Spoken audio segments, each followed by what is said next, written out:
Pushpa impossible serial के सभी fans को मेरा नमस्कार। तो फ्रेंड्स, आज के एपिसोड की कहानी भी काफ़ी इंटरेस्टिंग है और कहानी आज के एपिसोड की शुरू होती है पुष्पा के घर से। पुष्पा के घर वालों को अब पता चल चुका है कि गोलू जो है वो महेंद्र काका का बेटा नहीं है और इसे जानने के बाद सभी दुखी हैं और आश्चर्य भी, अश्विन को भी आश्चर्य हो रहा है कि मम्मी को भी ये बात मालूम थी और मम्मी ने भी नहीं बताया और काकू को भी मालूम था।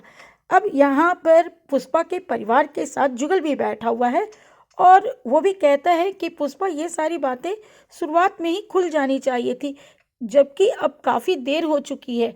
तो पुष्पा कहती है कि मुझे समझ में नहीं आता है कि मैं किस तरह से महेंद्र को ये सच बताऊं। तो दीप्ति कहती है कि जैसे भी हो बताना तो पड़ेगा ही और हिम्मत तो करना ही पड़ेगा। ये बात काकू भी कहती है। चिराग, अश्विन, राशि सभी कहते हैं कि मम्मी तुझे किसी भी तरीके से हिम्मत करके महेंद्र काका को ये सच बताना ही पड़ेगा, क्योंकि अब ये सच बिल्कुल भी नहीं छिप सकता है। तो पुष्पा कहती है कि हिम्मत जोड़ूंगी तभी बताऊंगी। अब इधर जगताप साहब के ऑफिस का सीन दिखाया गया है। यहाँ जगताप साहब के ऑफिस में सुनील बैठा हुआ है। सुनील को तो आपने पहचान ही लिया होगा, वीरेन का असिस्टेंट। और वो जगताप साहब से कुछ मदद मांगने आया है। शायद गायत्री कल्चरल हॉल शायद चाहिए वीरेन से तलवार को, उसी के लिए आया है। अभी सुनील जगताप साहब से बात कर ही रहा होता है, तभी वहाँ पे बापोद्रा भी आता है, क्योंकि आपने कल के एपिसोड में देखा था कि जगताप साहब बापोद्रा को फिर से कॉरपोरेटर के लिए खड़ा करना चाहते हैं। अब यहाँ पे जगताप साहब बापोद्रा और सुनील को एक दूसरे का परिचय देते हैं। तो बापोद्रा को ऐसा लगता है कि सेतलवार सुना हुआ नाम है और वो बोलता है कि ये कहीं जुगल सेतलवार जो मेरे चौल में रहने आया है, मेरे बापोद्रा चौल में, उससे कुछ कनेक्शन तो नहीं है। तो सुनील कहता है कि हाँ, कनेक्शन है। ये जो जुगल सेतलवार आपके चौल में रहने आया है वो वीरेन सेतलवार जी का छोटा कज़न ब्रदर है। तो बापोद्रा कहता है कि सही में दुनिया बड़ी छोटी है, सभी कहीं ना कहीं एक दूसरे से मिल जाते हैं। उसके बाद जगताप साहब बापोद्रा को कहते हैं कि बापोद्रा जी, हमारी पार्टी ने फैसला किया है कि आपको कॉरपोरेटर के लिए खड़ा किया जाए और हम बीती बातों को भूल जाना चाहते हैं, लेकिन हाँ, अब आगे इस तरह की कोई भी गलती ना हो। तो बापोद्रा जो है वो जब ये सुनता है कि उसे कॉरपोरेटर के लिए फिर से खड़ा किया जा रहा है और उसे चुना गया है, तो वो बहुत खुश होता है और खुशी में वो जगताप साहब को बहुत सारी बधाइयाँ देता है और कहता है कि बस जगताप साहब, आपने तो मेरी इच्छा पूरी कर दी। जब से आपने कहा था कि अब मुझे नहीं खड़ा करेंगे तो मैं बहुत दुखी था, लेकिन आज मैं खुश हो गया। उसके बाद वो बापोद्रा सुनील को भी कहता है कि कभी आप हमारे चौल में भी आइए। जगताप साहब कहते हैं कि ज़रूर, क्यों नहीं, हम सभी आएंगे। अब तो बापोद्रा जी कॉरपोरेटर बनेंगे। उसके बाद अब इधर चौल का सीन दिखाया जा रहा है, चौल के बाहर का, कि सब्जी वाला सब्जी बेचने के लिए महिलाओं के बीच में, यानी कि चौल की सभी महिलाओं के बीच में बेचने के लिए आया है। और वहाँ पर सुशीला जो है वो सब्जी वाले से बात करके चौल की सभी महिलाओं के लिए एक फैसिलिटी दिलवा देती है कि अब पूरे महीने के बाद ही हम सब्जी वाले को आप पैसा दे सकते हो। अब ये सब्जी वाला मान जाता है कि ठीक है, आप लोग सब्जी लीजिए, मैं महीने के अंत में हिसाब लूँगा, अपने पैसे मांगूंगा। ये इस सुविधा के लिए जो कि सुशीला ने चौल की महिलाओं के लिए किया है, इससे सभी महिलाएं काफ़ी खुश हो जाती हैं। और तभी वहाँ पे बापोद्रा आता है और झूम के खुश होके सुशीला को बोलता है कि सुशीला, मुझे जगताप साहब ने बुलाया था और फिर से मैं कॉरपोरेटर के लिए चुना गया हूँ और उनकी पार्टी की ओर से खड़ा हो रहा हूँ। मेरा काफ़ी नाम यहाँ पे हो गया है, इसलिए वो फिर से मुझे शामिल कर रहे हैं। तो सुशीला कहती है कि है तो ये खुशी की बात। तो सुशीला को बापोद्रा कहता है कि अब चौल तुझे ही संभालनी होगी। तभी वहाँ पे पुष्पा कहती है कि अभी अभी इसने हमारे सब्जी वाले भैया से कह के बड़ी सुविधा दिलवा दी है। तो बापोद्रा कहता है कि हाँ, अब ये चौल भी संभालेगी। तो सुशीला कहती है कि चौल जरूर संभालूंगी, लेकिन तनख्वाह लूंगी। तो बापोद्रा कहता है कि तनख्वाह लेगी, ये चौल संभालने का तू तनख्वाह लेगी? तो कहता है सुशीला कहती है कि बिल्कुल लूँगी। तो कहता है बापोद्रा कि ठीक है 5,000 दे दूँगा, चल चल अब मुझे काढ़ा बना के पिला। तो वो कहती है कि नहीं 25,000 से कम नहीं लूँगी। और काफ़ी नोक झोंक के बाद, यानी कि तू मैं नोक झोंक के बाद आखिर वो बापोद्रा सुशीला को 25,000 तनख्वाह देने के लिए मान जाता है। और वहाँ पर जो पूरी महिला पार्टी है बहुत खुश हो जाती है कि चलो अपनी सुशीला की तरक्की तो हुई, अब तनख्वाह लेगी तब चौल की देखभाल करेगी। लेकिन बापोद्रा जो है वो जो है काफ़ी परेशान हो जाता है कि अब 25,000 रुपये हर महीने मुझे सुशीला को देना पड़ेगा।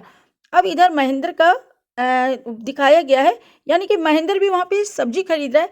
तो पुष्पा की नज़र उसके ऊपर जाती है, चिराग की भी नज़र जाती है और वो लोग सोचते हैं कि महेंद्र काका को गोलू के बारे में कोई सच्चाई नहीं मालूम है और किस तरह से इन्हें बताया जाए। फिर इधर सुनील का दिखाया जाता है कि सुनील वीरेंद्र सेतलवाड़ के पास आता है और उसे बताता है कि साहब जी आपको पता है कि ये जुगल सेतलवाड़ मुंबई में कहाँ रह रहा है? वो बापोद्रा चौल में रह रहा है और आज ही उस बापोद्रा चौल के मालिक से मेरी मुलाकात हुई है। तो वीरेंद्र सेतलवाड़ ये जानने के बाद काफ़ी खुश हो जाता है कि चूहा किस बिल में बैठा हुआ है।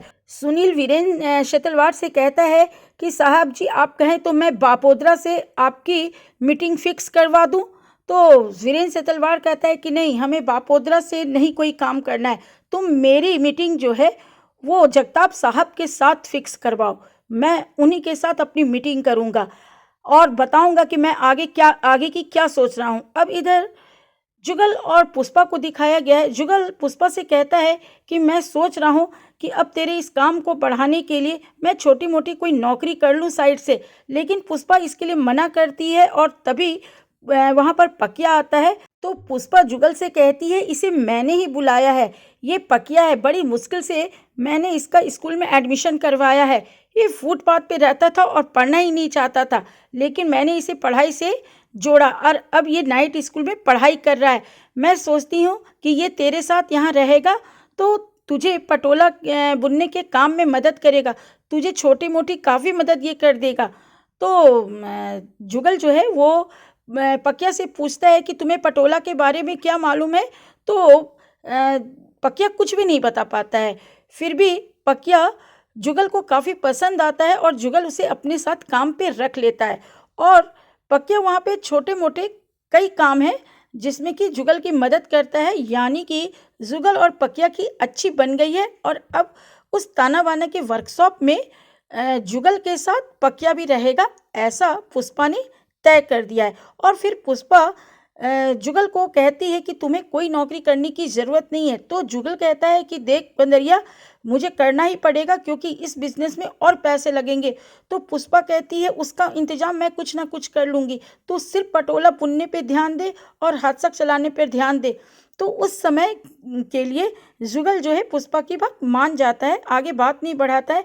और अब पुष्पा कहती है कि मेरे ऊपर एक बहुत बड़ा भार है कि मुझे महेंद्र से गोलू के बारे में और आयुषी जी के बारे में बात करना है। तो जुगल कहता है कि इस बात को तू जल्दी से जल्दी महेंद्र भाई से कर ले। अब इधर राशि के कॉलेज का सीन दिखाया गया है। दीप्ति और अश्विन राशि की प्रॉब्लम लेके आए हुए हैं प्रिंसिपल साहब के पास कॉलेज में। और प्रिंसिपल साहब को वो लोग बताते हैं कि किस तरह से एक लड़का जो है राशि को ट्रोल कर रहा है और बार बार रॉन्ग मैसेज भेज के राशि को लगातार परेशान कर रहा है। प्रिंसिपल साहब इस बात से काफ़ी हैरान होते कि उनके कॉलेज के अंदर ये सब कुछ हो रहा है। तभी वो लड़का जो है, वो अजनबी लड़का, वो फिर से एक मैसेज राशि को मोबाइल पे करता है। इसके मैसेज करने के साथ ही राशि के मोबाइल पे मैसेज ब्लिंक होता है। तो राशि तुरंत दीप्ति और अश्विनी को दिखाती है, अश्विन भाई को। और अश्विन जो है प्रिंसिपल साहब को दिखाता है कि देखिए सर अभी मैसेज आया है। मैसेज को पढ़ने के बाद वो लोग हैरान होते हैं कि ये लड़का कहीं आसपास है और आसपास से वो देख रहा है कि राशि अपने भैया भाभी के साथ प्रिंसिपल सर से मिलने के लिए आई हुई है। और तुरंत दीप्ति और अश्विन वहाँ से उठते हैं और कॉलेज में प्रिंसिपल सर के ऑफिस के बाहर छानबीन करते हैं, यहाँ वहाँ ढूंढते हैं, लेकिन कहीं कोई उन्हें उस तरह का संदिग्ध पर्सनैलिटी का या कोई अजनबी उस तरह का दिखाई नहीं देता। ऐसा लगता है कि सभी कॉलेज में स्टूडेंट बस इधर उधर हैं। उन लोगों को समझ में नहीं आता और अश्विन वापस प्रिंसिपल सर के ऑफिस में फिर से आता है। राशि और दीप्ति भी आते हैं, उसके फ्रेंड्स भी आते हैं और प्रिंसिपल सर को कहते हैं कि सर कुछ ना कुछ तो करना पड़ेगा, ये लड़का जो है लगातार राशि पे नज़र रखे हुए, ऐसे में तो राशि को बहुत मुश्किल होगी, किस तरह से वो कॉलेज में पढ़ाई करेगी। तो प्रिंसिपल सर जो है वो सांत्वना देते हैं दीप्ति और अश्विन को, साथ ही राशि को भी, कि मैं इस मामले को पूरी गहराई से देखूंगा। और तब वो लड़का जो है पिलर के पीछे से दीप्ति को, राशि को और अश्विन को जाते हुए देखता है। वो लोग समझ नहीं पाते हैं कि इतनी करीब से कौन है जो राशि को परेशान कर रहा है। वो लड़का पिलर के पीछे खड़ा है और अपने आप से कहता है कि राशि, तूने जो मेरे साथ किया है ना, इसका बदला तो मैं लेके रहूँगा। तो फ्रेंड्स, अभी तक हमें मालूम नहीं है कि ये लड़का कौन है और राशि ने इसके साथ क्या पास्ट में किया है। अब इधर वीरेंद्र सेतलवार जगताप साहब से मिलने के लिए आता है और उनसे कहता है कि जगताप साहब, आप एक बहुत ही अच्छे नेता हैं और मैं एक बहुत ही बड़ा व्यापारी हूँ, बहुत ही अच्छा व्यापारी हूँ और आप जैसे नेताओं की मैं मदद करता ही रहता हूँ। मुझे अच्छा लगता है आप जैसे नेताओं की सेवा करके। तभी वहाँ पे जगताप साहब का बेटा आता है और अपने पिताजी की पैर छूता है और बड़ी हैरानी की बात है कि जो लड़का राशि को ट्रोल कर रहा है, गलत मैसेज भेज रहा है, वो जगताप साहब का बेटा है और ये बातें सिर्फ ऑडियंस के ऊपर खोली गई है। तो फ्रेंड्स, आगे इस जगताप साहब के बेटा का राशि के साथ क्या चक्कर है, ये अभी हमें आगे के एपिसोड में पता चलेगा। अब इधर आयुषी जी और उनके पति गौरव जी को बहस करते हुए दिखाया गया है। आयुषी अपने पति गौरव जी से जिद कर रही है कि उसे किसी भी हाल में गोलू चाहिए, जबकि गौरव जी आयुषी जी को समझा रहे हैं कि गोलू महेंद्र जी के साथ सेट है, उसे वहां से मत लाओ, वो खुश है अपनी ज़िंदगी में। तो इस पे आयुषी जी कहती हैं कि जितना दिन तक महेंद्र भाई को गोलू के साथ रहना था वो रह लिए, अब मेरा हक बनता है कि मैं गोलू के साथ रहूं।